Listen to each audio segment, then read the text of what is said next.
One of the weekly rituals I enjoyed the most was going to the grocery store. And it's true I've always been really interested in cooking, but the reason I loved it was because there was a video rental store inside. And the older titles were only 49 cents. This is where I began my education into cinema. I was drawn to the horror and genre fare, which I could easily sneak into the stack of rentals thanks to the generic and unassuming cases the tapes were held in. I picked out films the way I pick out wine these days. Not like a connoisseur, mind you. If the label or box art looks cool, I'm probably going to check it out. So in this way, I was slowly becoming exposed to all the great films that have captivated audiences for generations.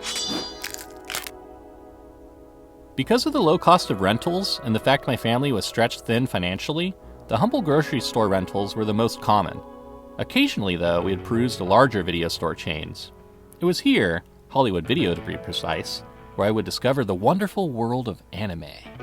I remember this section being kinda tucked away. It was niche stuff at the time, and there were only a handful of titles to choose from.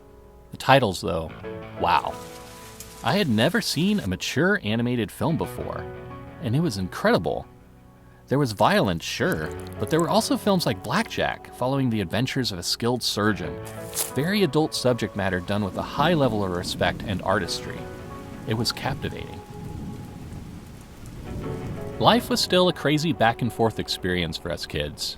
One year we were living in the desert of El Paso, the next in the humid air of Houston. I remember being amazed at the summer nights there, where the cicadas fill the air with sound and the air holds heat. I loved it. I had one of my most profound film watching experiences there. One night, at the rental store, I added a spooky looking title to the stack called Night of the Living Dead. By myself, late at night, I fired it up. I could not look away. There's a sort of documentary realism style to the film, particularly towards the tragic end, that made it feel very real. I was also struck by the profound social commentary being made by what many people would simply dismiss as a scary movie.